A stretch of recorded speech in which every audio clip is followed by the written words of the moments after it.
Shalom. In this week's Torah, we're going to ask the question, who creates Kedushah, man or God? Kedushah is one of the most misunderstood concepts in the Torah. Often mistranslated as holy, the popular notion of Kedushah is a mystical force that imbues itself in objects. These objects are then considered inherently holy. This holiness makes the object unique and in many cases deserving of special treatment. Misunderstanding Kedushah extends past objects to people. God commanded the Jewish people to be kadosh, and many people continue to translate the word as holy or mistranslate it, assuming a person can imbue themselves with holiness if they act and think in a certain way. This leads people to the incorrect assumption that there are holy people in this world.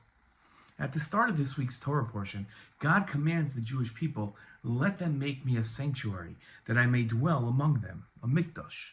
The Sepharno explained, "I will dwell among them permanently in order to receive their prayers and their sacrificial offerings in a manner similar to the way I displayed my presence at the mountain," meaning Har Sinai.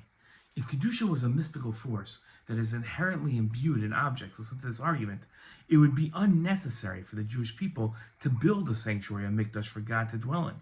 The building the Jewish people are commanded to build would already be inherently imbued with sanctity and not need the Jewish people to take action to have God, quote-unquote, dwell inside the building they've built. Kedusha doesn't mean holiness. The word holiness means something that's inherently sacred. Judaism doesn't consider anything inherently sacred. Neither places, objects, nor people are inherently sacred. A person must act for an object or a place to become sacred, to become kadosh.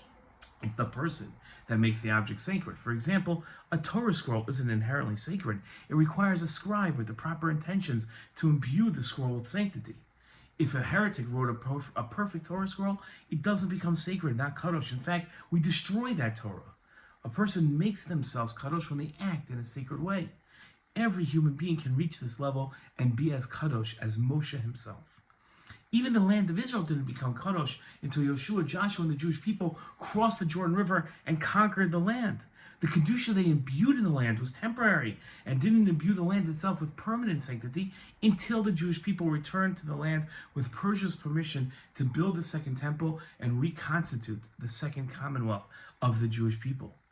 The Mishkan that is commanded to be built in this week's Torah portion gains its sanctity from the Jewish people building it. Only when the Jewish people build the tabernacle does it become kadosh, and it's the act of building the Mishkan that makes it fitting for God to dwell in it. God gave human beings the ability to imbue objects and places in the world with sanctity. This ability allows humans to extend past their physical constraints and reach the realm of the divine. It isn't a privilege that should be taken for granted. Every Jew must recognize this ability and put it to use in their own lives, both with the objects they own and with their own beings. Shabbat Shalom.